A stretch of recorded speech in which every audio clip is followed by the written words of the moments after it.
Hello!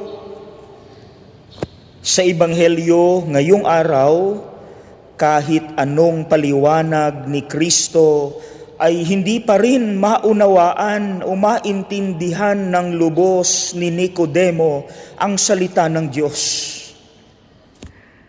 Di ba? Totoo naman, napakahirap intindihin o unawain ng lubos ang salita ng Diyos. Halimbawa, may kasama akong pare na naaksidente, na puno ng sugat yung mukha niya, tas may mga buto pa na na-dislocate, masakit. At may isang madre na nagsabi, "Padre, magpasalamat ka sa Diyos kasi sa pamamagitan ng mga sugat mo, nakibahagi ka sa pagdurusa ni Kristo."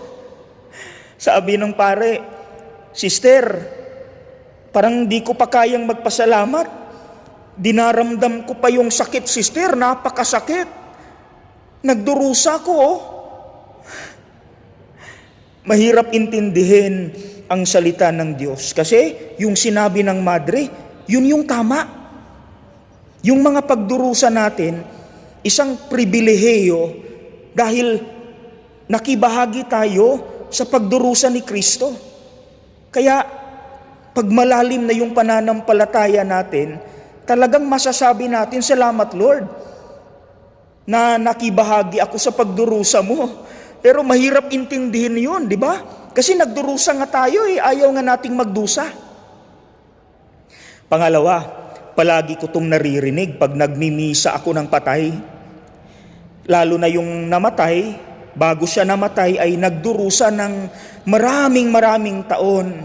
Kaya yung mga pamilya sinasabi, "Mabuti na lang, Padre, at namatay na siya kasi para matapos na yung pagdurusa niya." Sa unang tingin, maganda pakinggan, no? Sarap pakinggan. Pero parang may mali.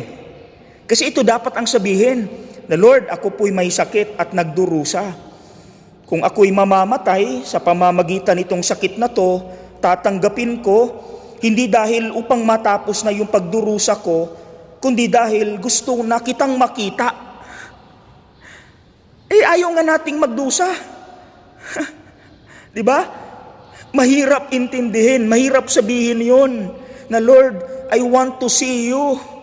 Hirap. Ayaw nga nating magdusa eh. Pangatlo, ano pa? Mahalin ang kaaway.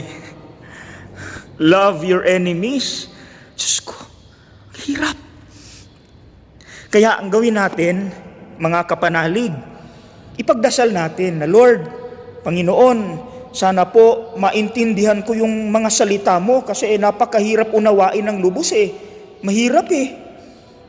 Para naman, kampante ako sa buhay pag maintindihan ko na ng lubos ang mga salita mo kahit mahirap, ay matanggap ko na kailangan talagang dumaan dito para maranasan at makamit itong pagkabuhay ni Kristo." Yan ang pattern. Okay? God bless.